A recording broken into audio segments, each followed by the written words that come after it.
Good morning sir and good morning to everyone. काफ़ी interesting report है। CLSA ने अपनी कवरेज की शुरुआत की है लेंसकार्ट पर, इसलिए काफ़ी इंपॉर्टेंट हो जाता है इनिशिएटिव रिपोर्ट। और आउट परफॉर्मर की कॉल है सीएलएसए की तरफ से। 604 रुपये प्रति शेयर का टारगेट प्राइस रखा है, यानी कि 17% का अपसाइड पोटेंशियल लेंसकार्ट में सीएलएसए देख रहे हैं। क्या अच्छा लग रहा है? तो सबसे पहली चीज़ ये है कि लेंसकार्ट अगर आप देखें तो भारत का एक लीडिंग आईवेयर ब्रांड है जो प्रीमियम अर्बन कस्टमर्स के साथ साथ मास मार्केट को भी अफोर्डेबल प्रोडक्ट्स के जरिए केटर करता है।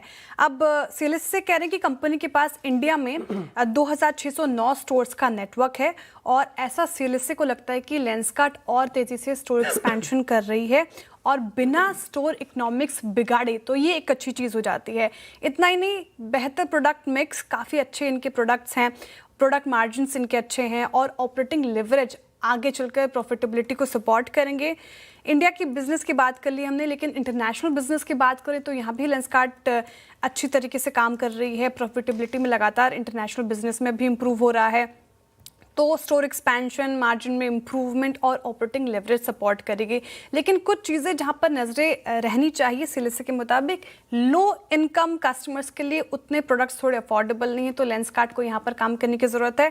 और टेक्नोलॉजी में जिस तरीके से बदलाव हो रहा है, हालांकि लेंसकार्ट ने काफ़ी टेक्नोलॉजी के साथ कदम मिलाकर चला है, लेकिन आगे और कैसे यहाँ पर चीज़ें आती है सामने, वो भी देखने वाली बात होगी। लेकिन लेंसकार्ट आउट परफॉर्मर की कॉल है, 604 का टारगेट प्राइस है। लंबी अवधि के नजरिए से सीएलएसए को काफी पसंद आ रहा है। डेटा सेंटर पहले कवर कर लेते हैं क्योंकि काफी इंटरेस्टिंग रिपोर्ट नोमुरा की आई है डेटा सेंटर को लेकर। अच्छा, इंडिया डेटा सेंटर इंडस्ट्री जो है वो साइकिल 25 से 30 के बीच में 30% प्लस केगर से बढ़ सकती है।